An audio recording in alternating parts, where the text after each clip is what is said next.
अस्सलाम वालेकुम। अब तक की अहम खबरों के साथ मैं हूं ज़िशान यासीन और मैं हूं सनिया मलिक। सबसे पहले अब तक हेडलाइंस।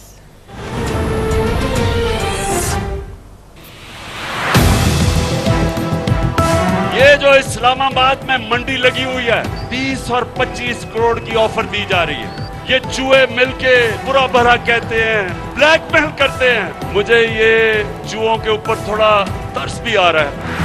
चूहा नंबर 1 शहबाज शरीफ, उसने अपनी अचकन सलवा ली थी, प्राइम मिनिस्टर के ख्वाब देख रहा था। ये लोगों के जूते पॉलिश करता है कि जी मुझे किसी तरह वजीर आजम बना दो।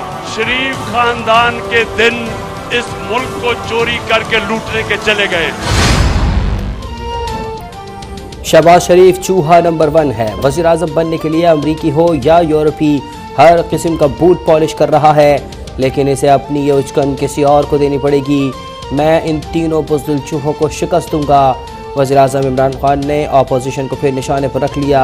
मानसरा में जलसे से खिताब में कहा कि इस्लामाबाद में MNA की 20 से 25 करोड़ की बोलियां लग रही हैं।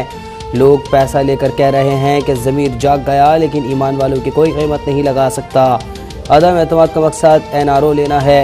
नवाज भगोड़े ने बेटी के नाम पर जायदाद खरीदी।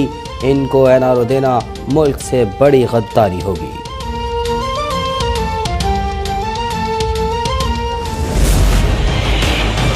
रोज कहता है कि मेरे पास सियासी पत्ते हैं। खजां की तरह तुम्हारे सारे पत्ते झड़ चुके हैं।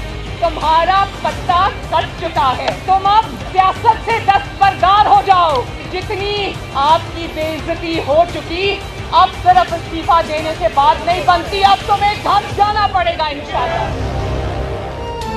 खिजा की तरह तुम्हारे सारे पत्ते झड़ चुके। तुम तो खुद NRO मांग रहे हो, और वो भी एड़ियां रगड़ रगड़ कर। लेकिन कान खोलकर सुन लो, अब तुम्हें बचाने कोई नहीं आएगा।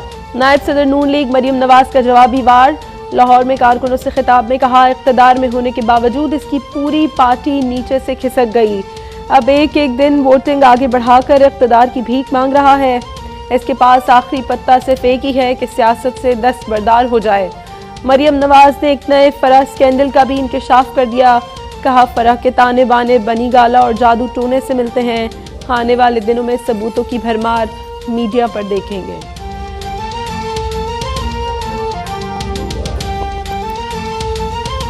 की चोरी के, डाके के जितने भी होशरुबा दास्तानें खुलेंगी, लोग अपने कानों को हाथ लगाएंगे। वो लाहौर की एक खातून है फराह, वो फराह जो है उसके भी ताने बाने सारे बनी गाला से मिलते हैं और जादू टोने से मिलते हैं।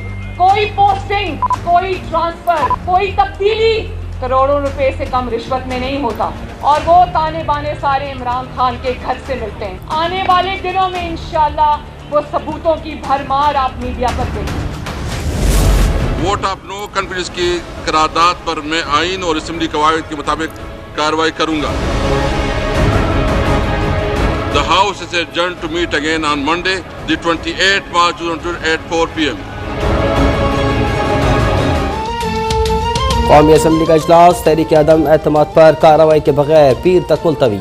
मरहूम रुकन असम्बली ख्याल जमान और अगजाई, साबिक सदर रफ़ीक तारड़, सानहा पेशावर के शौदा समेत दीगर के इस साल सवाब के लिए फातिहा खानी के बाद इजलास पीर 28 मार्च तक मुलतवी। दुआ के बाद अपोजिशन लीडर शहबाज शरीफ ने स्पीकर को मुतवज्जा करना चाहा, लेकिन स्पीकर ने उनकी तरफ देखा और ना ही माइक खोला। बस इतना कहा कि अदम एतमाद की तहरीक पर आइन और असम्बली कवायद के मुताबिक कार्रवाई करूँगा।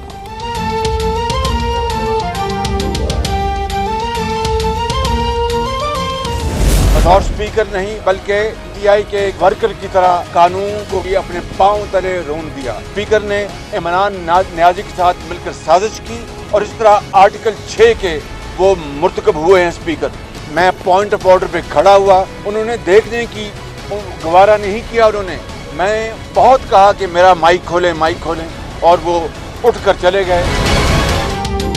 इमरान खान को बचाने के लिए स्पीकर आइन की खिलाफ वर्जी के मुर्तकिब हो रहे हैं, लेकिन बकरे की माँ आखिर कब तक खैर मनाएगी। पीर को असद कैसर ने दोबारा ये हरकत की तो फिर दमादम मस कलंदर होगा। इजलास के बाद अपोजिशन लीडर स्पीकर कौमी असम्बली पर बरस पड़े। बिलावल भुट्टो बोले, कप्तान पिच छोड़कर भाग रहा है। लेकिन हम इस बुज़दिल को भागने नहीं देंगे। अदम एतमाद न्यूट्रलिटी का भी सबसे बड़ा इम्तिहान है। सहाफ़ी ने पूछा कि अगला वज़ीर आज़म इलेक्टेड होगा या सिलेक्टेड, तो बिलावल ने शहबाज शरीफ की तरफ देखते हुए कहा इलेक्टेड। सिलेक्टेड होगा या इलेक्टेड? इंशाल्लाह ताला इलेक्टेड ही होगा। बिलावल साहब सिलेक्टेड में बिलीव नहीं करते। बिल्कुल। कुछ गैर जमहूरी कुव्वतें इससे फ़ायदा उठा सकती हैं, तो उसके लिए क्या हिकमत अमली है? कि अगर इतना शौक है किसी को तो हाथ संभाल ले। गैर जमहूरी कुव्वतें हालात का फ़ायदा उठाकर हालात संभालना चाहती हैं तो अपना शौक़ पूरा कर लें। साबिक सदर आसिफ जरदारी का सहाफ़ी के सवाल पर जवाब, कहा कौमी हुकूमत का कोई तसव्वुर नहीं, अगर स्पीकर ने दोबारा तहरीक अदम एतमाद की इजाज़त ना दी तो हंगामा होगा, अल्लाह ने चाहा तो तहरीक अदम एतमाद 100% कामयाब होगी।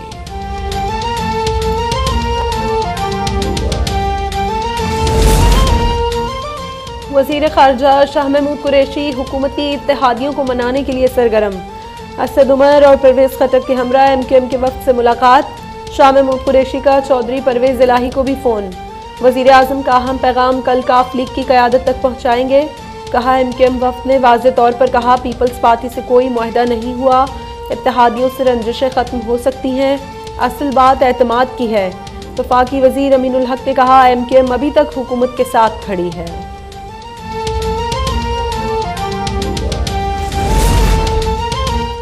इंशाअल्लाह हुकूमत का साथ दूंगा। PTI के MNA अहमद हुसैन डेहड़ का नया मौक़िफ़।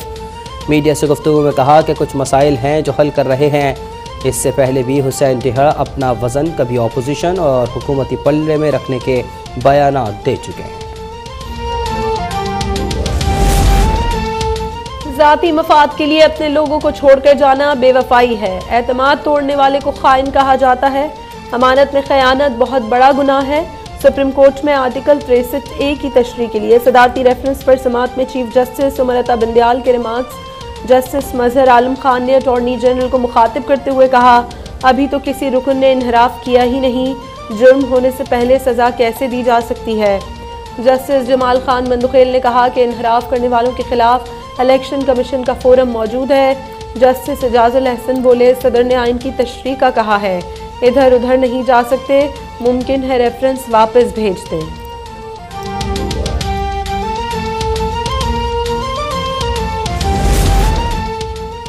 पार्टी टिकट पर इलेक्शन लड़ने वाला जमात के डिसिप्लिन का भी पाबंद होता है। पार्टी फैसले से मुत्तफिक ना हो तो मुस्ताफ़ी हुआ जा सकता है। अटॉर्नी जनरल खालिद जावेद खान के सुप्रीम कोर्ट में दलाइल। कहा, रज़ा रब्बानी ने पार्टी डिसिप्लिन के तहत फौजी अदालतों के हक में वोट दिया। यकीन है रज़ा रब्बानी ने ना अहली के डर से वोट नहीं दिया होगा। बेंच तश्कील देने का इख्तियार हमेशा से चीफ जस्टिस का रहा। एहसन भवन किस रिवायत की बात कर रहे हैं? जजेस पर इल्ज़ामात लगाना बंद कर दें, जिस पर एतराज़ है उसका नाम लें। चीफ जस्टिस उमरता बिंदयाल का बार काउंसिल के इल्ज़ामात पर सख्त रद्द-ए-अमल। फुल कोर्ट रेफरेंस से खिताब में वाज़े तौर पर कहा कि 20 साल से चीफ जस्टिस ही बेंच भी तश्कील देता है और रजिस्ट्रार का तकर्रुर भी चीफ जस्टिस का ही हक है। जजेस इल्ज़ामात का जवाब नहीं दे सकते। सोशल मीडिया के जरिए सुनी सुनाई बातों पर इल्ज़ामात ना लगाए जाएं।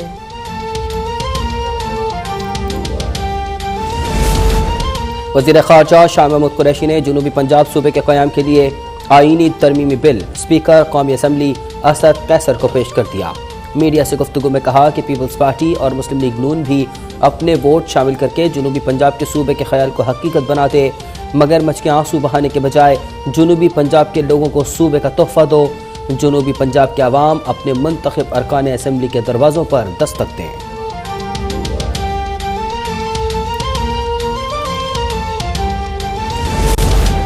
तहरीक अदम एतमाद की कामयाबी के 6 माह में नया सेटअप आ जाना चाहिए। कौमी हुकूमत की बात शहबाज शरीफ ने की। हम चाहते हैं जो इलेक्शन जीते वो हुकूमत बनाए। रहनुमा पीपल्स पार्टी खुशी शाकी प्रोग्राम टुनाइट विद फरीहा में गुफ्तगू। कहा, नया सेटअप 1.5 साल चला तो हुकूमत की नालायकियाँ हमारे गले पड़ जाएंगी। इक़्तिदार नहीं चाहते। तहरीक अदम एतमाद का मकसद रियासत बचाना है। इत्तेहादी साथ हैं, तहरीरी मुआहदा करेंगे। मुस्तक़बिल के लिए भी इत्तेहादियों से सेटलमेंट होनी चाहिए।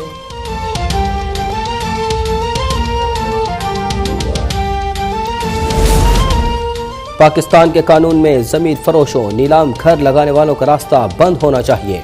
लोगों ने अपना वोट इमरान खान के हक में दिया है। वज़ीर मुमलिकत बराए इत्तलात फ़ारूक हबीब की मीडिया से गुफ्तगू। कहा, यहाँ पर ओमनी ग्रुप के नाम पर अरबों रुपए जमा किए गए। मकसूद चपड़ासी के अकाउंट में अरबों रुपए हैं। पाकिस्तान के अवाम भी अब जवाब चाहते हैं।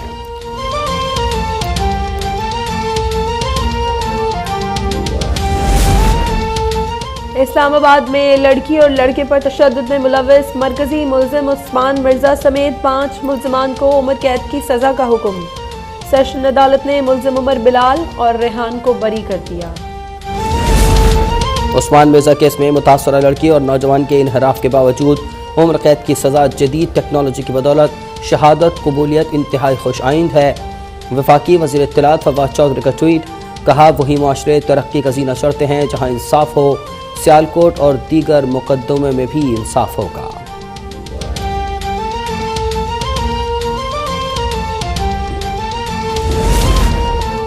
मुल्क में कोरोना से मजीद 3 अफराद जाँ बहक। 24 घंटों में 329 नए केसेस रिपोर्ट। गुज़श्ता रोज़ 29,790 टेस्ट किए गए। मुस्बत केसेस की शरह 1.1% रही। मुख्तलिफ अस्पतालों में कोरोना के 446 मरीजों की हालत नाजुक।